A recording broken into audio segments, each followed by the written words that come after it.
Hi, and welcome to this episode of the Living Life Being Human show. And I'm Jackie Jones, your host for this evening. So, I just wanted to let you all know what I'm going to be discussing tonight, and it's going to be all around happiness. There's a reason for this. I've been doing a lot with my clients and in my private members club and on the platform. I'll put all the links below so that you can catch up if you want to do that. But we've been doing literally a month on positivity, which has gone really well. It's really helped me be positive this month. And following on from that, I wanted to touch a little bit on happiness and some of the things that have helped me when I've struggled with being happy, which sounds a bit ridiculous sometimes. But we can struggle when life throws us a curveball, when something's going on for us. It's not always easy to be happy about it. So when I'm talking about flipping the switch, turning things around, it's really easy for us to be negative. As human beings, we're kind of biased towards the negative.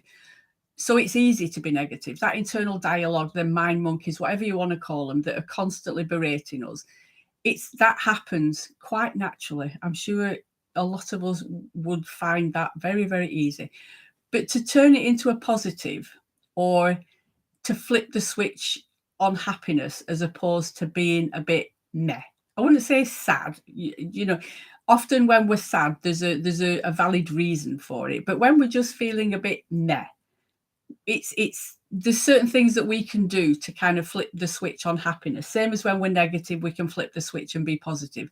But it does take some action from us. It does take a bit of effort from us because we just fall into the negativity a lot of the time. So this month I've been concentrating an awful lot on my mindset, being more happy, being more positive, less negativity all round really. And to be fair, sometimes I've had to consciously pull myself back from it. And there has been the odd day where I've just given myself permission to be a bit meh, if that's what I want to do. So it's not like we've got to be bouncing off the walls 24 hours a day, 7 days a week all the time. There will be times where we run out of steam, where we just want to have a duvet day, snuggle up, do a bit of self-care and, not really focus on these things. But we don't want to be maintaining that. We want to flip it around, as soon as we can. It's kind of like we can't be happy all the time and we can't be miserable all the time. And sometimes people are afraid or a bit apprehensive about being really, really happy because they know that they're going to come down and then suddenly they'll be really, really sad. So they kind of narrow the bandwidth. So they're just meh in the middle because they don't want to be going down. First of all, I want to let you know that it's okay to be really, really happy and it's okay to be really, really not happy because feelings and thoughts are transient. We can't feel the same way for any length of time. Something will happen, our mood will shift, our environment will change, and our mood shifts and changes with it. So we can't always be one or the other. So the first thing I want to say is just be mindful that it's okay to feel whatever you're feeling. But if you're finding that your mood is, low for a period of time and you want to do something proactive, you want to change it, you can do that. We always have a choice.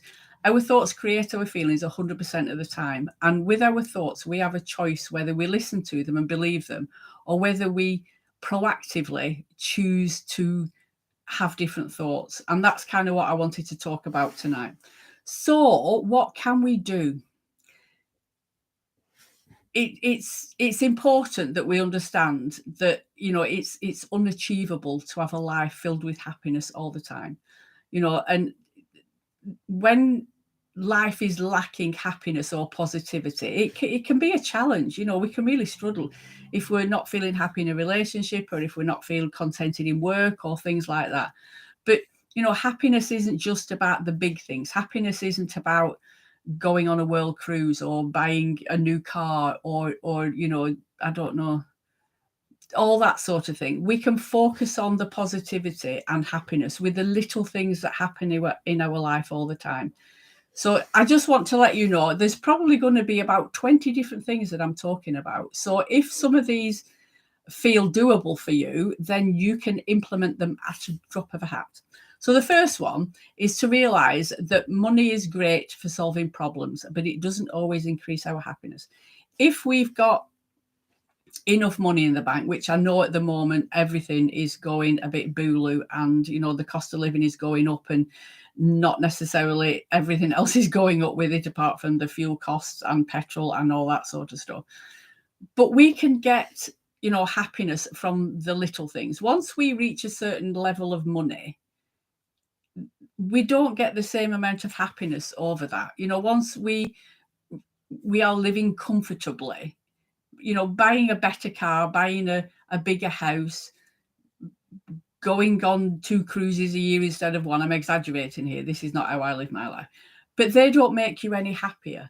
So, if you attach your happiness to money and being able to afford things, just have a think about that. What would buying that thing bring you? Often it's just momentarily, happiness, or being ecstatic about having a new car on the drive or whatever. But the happiness doesn't stay as long as you've got that car or that thing. So just be curious about what is it, the connection that you've got with happiness and money and wealth and those sort of things. And is that really useful to you? Number 2, getting enough sleep. They say that you need between 7 and 8 hours sleep as a minimum, because, this does impact on your life, your well-being, your general mental health to a certain extent. I think there was a study somewhere that said, people that do night shifts, I think it knocks, I don't know whether it was, be somewhere between 2 and 10 years off the life. So it's really important. It's when your body heals itself. It's when, you rest and recuperate and things like that. So another thing that's, going to impact on your happiness and your ability to focus more on the positive things is to get a good night's sleep. Give at least one sincere compliment every day. I quite like this one. I'm reading off some notes that I've got here in case you haven't noticed. You'll feel better, and they will probably give you the same consideration. So if we compliment somebody else, that gives them an opening to then compliment you. And it's not like, oh, they've said something nice to me, so I need to say something nice to them back again. It's not about that. It's just, we're really good at criticizing people. We're really good at complaining. If we go out for a meal, do you know what I mean? A lot of people will come away, not necessarily say to the place that, I thought that steak was a bit undercooked or something, but we'll whinge about it afterwards a lot of the time. So it's about again, giving compliments where they're due. Sometimes we really need to scrape the barrel to do this. I can remember when I was fostering, somebody once said to me that even in bad behavior, there's something that you can say positive. And admittedly, I found that quite difficult to do sometimes, as they're holding a brush getting ready to launch it at me. But think outside the box. Sometimes it can be a really good challenge for you to find something to compliment another person on. And as well as the other person, what about complimenting yourself? What about saying to yourself when you've done a good job, rather than, criticizing yourself when you've messed up, when you've made a mistake, when you've got something wrong? Do you actually, give yourself a pat on the back when you get it right? Or is that just, it's overlooked and it's gone and it's finished? Number 4, be mindful. Let go of regret and worry. When we hold on to regrets and worries, it takes all the beauty and the enjoyment out of the here and now. And that's, I think, where we all should be. In this moment now, how are things for you? And if you're sat listening to this, then I'd hazard a guess that things are, you're doing all right. You're sitting here, you're listening to this. You might be bored, you might have your own opinions, but you're engaging, you're connecting with me in some way. So you don't want to miss all the here and now stuff. I get curious, but when do we lose that ability? Kids stop and smell the roses, literally. Trying to go for a walk with my grandson when he lived close by, it would take us hours, because he would notice a little beetle on the floor that was walking past, or, if there was a flower of a different color, or, something flew past him. He noticed every little thing. And we get to a certain age or a certain point where we just don't do that anymore. We're too busy. We go for a walk to get to the other end. That's it. Not to actually be in the moment and enjoy it. So try and be a little bit more mindful around, everyday activities, what you're doing. What does it feel like if you stood at the washing up, at the sink, doing the washing up with your hands in warm soapy water? Rather than thinking, after I've done this, I've got that to do and I've got something else to do, just spend a few moments being in the here and now and see how it feels. Eating a healthy breakfast. That's always a good thing because, as my mother always said, it starts off your digestion early. But it's about structure. It's about starting the day off the way that you mean to go on. Especially if it's a nice healthy breakfast, then you're more likely to carry on that, throughout the day and eat a healthy lunch and a healthy evening meal as well. So yeah, good eating, that's always a bonus. Because again, if you're hitting the biscuit barrel, that's another way that a lot of us tend to be negative about certain things. So try not to give yourself the opportunity to be negative. Congratulate yourself if you have a lovely bowl full of porridge or some healthy fruit for breakfast. Number 6, spend time regularly on a hobby that you love. How many of us actually give ourselves time? As I'm saying that, the thoughts going through my head that men go fishing a lot, or play golf. Yeah. What have you got a hobby? Would you like a hobby? What do you do as a form of self-care for you? Sometimes it's just sitting and reading a book, which is brilliant, but keeping your mind active. Just doing something for fun, whatever it is that you want to do. But when we're focused on something, I love crafting. That's what I do a lot of the time. I like crafting, and I don't tend to think about anything other than the crafting that I'm doing in that moment. So it just clears some headspace for a while so that I can just enjoy what it is that I'm doing without worrying about lots of things. Be grateful. This is another thing that I've done a challenge on. I think I did 30 days of being grateful as well. There's probably a lot more good in your life than what you actually realize and what you focus on. So focus on the good things and your mood is sure to lift.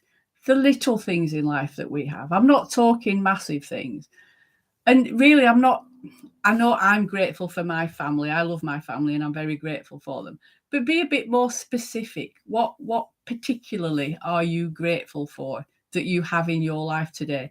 And it could be something small, like, I don't know, the ability to go upstairs and make the bed when you want to, the ability to have a bed. That's something to be grateful for.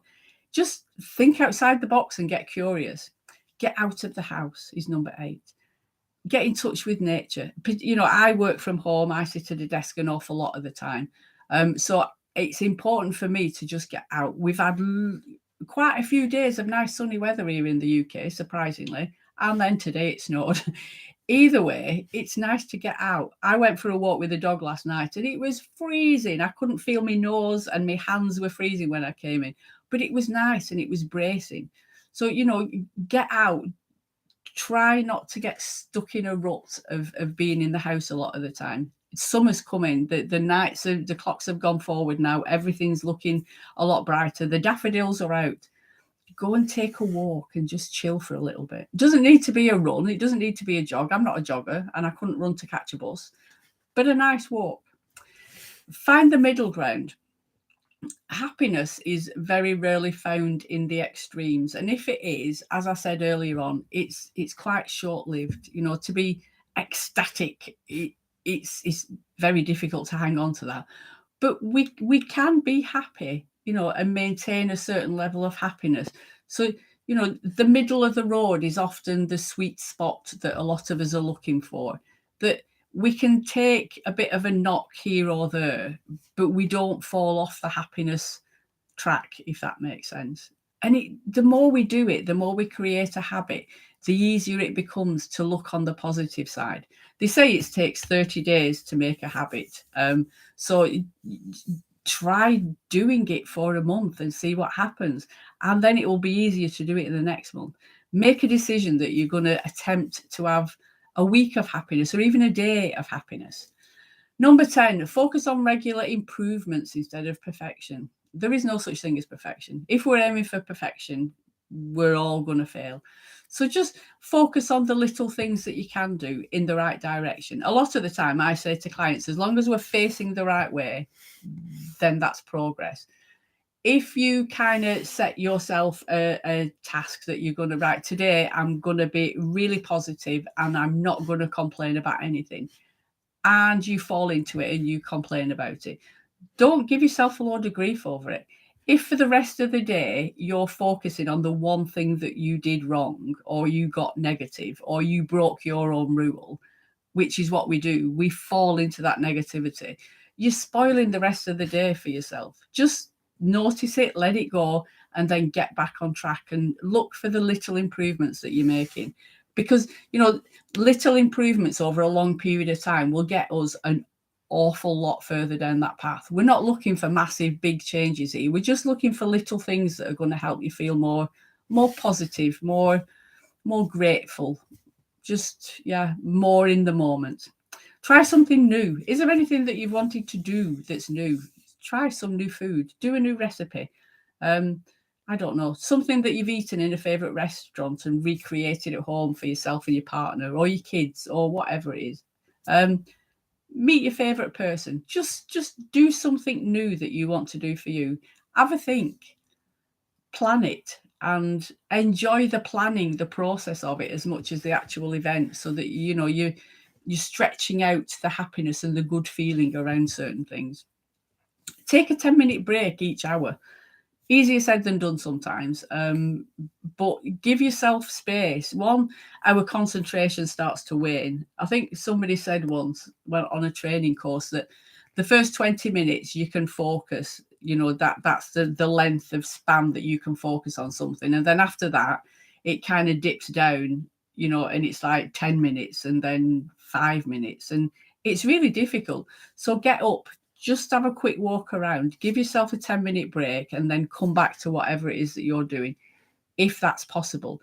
A lot of companies now are starting to do this, where, you're not sat at a desk all the time. Sometimes there's little pods somewhere or a beanbag that you can sit on, and, just getting up and moving space. If you notice that you're in a bit of a negative rut, if you're having a day where everything just seems too much and that you're starting to be a little bit negative, get up and move position. It sounds a bit silly, but sometimes we can leave that negativity behind if we just get up and move. Sometimes our bodies, our thoughts, our feelings just get stuck and we need to do something to shift them. Get things done. Procrastination is a happiness killer. When we just overthink everything, just, if you just got that thing done that you've been putting off for so long, just think how you would feel, what a weight that would lift off your shoulders. Just, again, don't focus on anything massive. Just look at something small that you can get done. If you've got a to-do list, tick a few off before you start adding to it. Sometimes my to-do list, it's like flipping toilet roll for that long. I've got to do this and do that and do the other. And I do like a list, but I get such satisfaction when I cross things off my to-do list. So just choose something that's been kind of annoying you and just get it done and get it out of the way. Spend time with those you love. This is a nice one. Just give yourself time off to just sit and be with another person, whoever that is. It might be a family member, it might be a partner, it might be your kids. Turn the telly off and just be with them, have a chat, and enjoy a bit of connection with somebody. We're up to number 15 now. Some of us are too quick to say no to everything. I hold my hand up. I'm quite good at saying no to a lot of things. How about, challenging yourself for a day? You say yes when somebody asks you something. Do you want to go out tonight? Yeah, I'd love to. Thank you. Do you want to go shopping? Yeah, I'm up for that. I would love to do that. Make a point of saying yes to new things that you wouldn't normally dream of doing. What's the worst thing that can happen? Do you want to go for a drive in the country and stop off at a pub? I'm saying lots of nice things here. Maybe that's a bit of all the things that I want to do. And also say no. This is number 16. Agreeing to doing things too quickly. If your plan is already full, if you've already got an awful lot on, and then you're saying, yes to everything, then that's just going to stress you out. That's just making life hard work. So start practicing saying no to people. Don't feel obliged to say yes to somebody for fear of what they're going to think of you if you say no. It's okay to say no if somebody's, putting requests on you and you haven't got time to do it. It's not that you're a bad person or anything. And sometimes I think we need permission to say no. I know for me, I did. I found it very difficult to start saying no to people when I couldn't do anything. I would stop doing what I was doing in order to do the thing for the other person, which then meant I had double the work because one, I had to do what they wanted me to, but also I wasn't doing the things that I needed to. So I needed to come back and then do that as well. It's exhausting.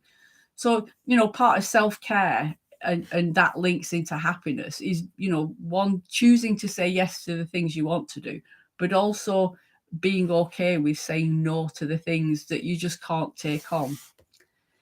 Number 17, really easy. Smile. Just smile. If you're walking down the street, smile at somebody. If you're in a car, I quite enjoy doing this actually. If somebody's let me through in let me out of a junction or something, I always wave and smile to the person. When people are going across the zebra crossing in front of me, I love to be acknowledged for stopping. Not that I would drive straight through it anyway, but it's nice to just have a nod of acknowledgement and for them to smile, and you can't help but smile back again. And we do react physically to being acknowledged and other people's positivity and happiness vibes. So you reciprocate it. Smile to people, nod, say hello. I can remember when we were in the first lockdown, sometimes that was the only communication I had with people, because we were distancing and because we were kind of locked at home and all this sort of stuff. When you did go out for that walking exercise for an hour or whatever that we could do, somebody opposite the street just smiling and saying good morning or good afternoon, it was really nice. I've made a decision to not stop doing that, even though life is kind of slowly getting back to normal. Pause and take a moment. If you're feeling negative, if somebody's winding you up, if somebody's kind of pushing your buttons and just really annoying you, before you respond, just pause and take a minute and just check in with yourself whether that's the right reaction to what's going on. Is there something going on for you that's making you a little bit short-tempered? Have they actually done something that's harmful to you or impacting on you in a great way? Or are they just kind of annoying you generally underneath things? So yeah, just pause and take a moment before you respond in a negative or critical way. And that again helps you focus on the positive, because if you're not going to respond in that way, what would be a better way for you to respond? Get curious. I love that word and I use it all the time with clients. Just get curious. We're not here to criticize. We're not here to judge. We're just here to be curious about things. Do something you've always wanted to do. Have you always wanted to learn a new language or learn to play an instrument or learn to dance? That's something. My daughter learned to I don't even know what it was. Salsa, that was it. When she first met her husband, she got him to go to salsa dancing, something she always wanted to do. So she thought, I'll see if he's game for this. We'll go salsa dancing. But I don't know, cookery classes or art classes, paint a picture, whatever it is, it doesn't really matter. But just do something that you've always wanted to do. And again, be in the moment with it. It's not about the outcome. If you're painting, if you want to go and paint a picture, don't be critical of the outcome. It's about enjoying the time, creating something, whatever the outcome is. And the last one, introduce yourself to someone new. How about that one? That's an interesting one, because some people, find it really difficult to go up to somebody and introduce yourself to them or whatever. And I suppose the older I get, the harder it is for me. When my kids were younger and they were, we all met at the school gates and everything, it's quite easy to just smile and nod and start a conversation with somebody. It can be a lot more challenging, let's say, as we're getting older to meet somebody new. Plus, everything is a lot more online now than what it is face to face. But, some people in our lives bring a good vibe to us. Some people can leave us with a negative feeling when we leave them. So, be picky about who you choose to spend your time with. And it's okay to introduce new people into the circle, whether that's through work or, I don't know, a club or a membership or whatever it is. But be open to bringing new people into your tribe, particularly if they're happy people. Or just a different mix sometimes can brighten us up. So that's what I wanted to talk about today. And being happy, I do believe that it increases our well-being. And as far as life longevity, it's going to be a lot more positive for us than being negative or being critical all the time or being judgmental. Because even just saying those words, I can feel myself feeling heavy. Whereas when we're open to new experiences, when we're living in the moment, when we're feeling joyful and our mood is quite light, everything just seems so much better. We can cope so much better when we've got a different mindset.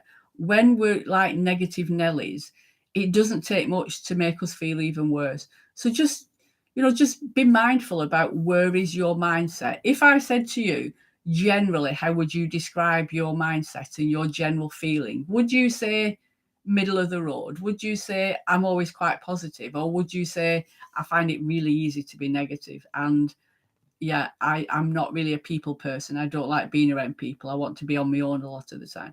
Just explore who you are, which kind of links into the videos that are also on YouTube, if you're watching this on YouTube, where I spoke about knowing yourself, loving yourself, and trusting yourself. Get to know who you are. What makes you happy?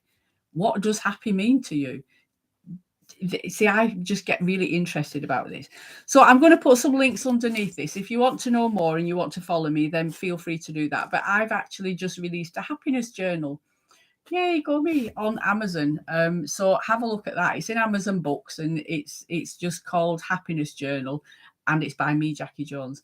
And every day there's different activities. They're not different every day, because it's got 105 days of happiness, and I would have struggled to do that. But there's little prompts on what you can do. Little things about how you're feeling on that day. And there's a bit of a to-do list. There's a bit of notes. There's what's made me happy today, what am I grateful for today, what have I got to look forward to tomorrow, little things like that, and a page for journaling, just to kind of keep your eye on the ball and to keep you focused a little bit, to see if this is going to help you look to the future as a wonderful way of being, as opposed to, I don't know, hanging on to the past and being a bit of a grump. I was thinking that today about forgiveness. It was in a movie that I watched once. I can't remember the movie, but I'll never forget it. They said that you only need to forgive once, but holding on to a grudge takes a lot of effort, and you do it every single day.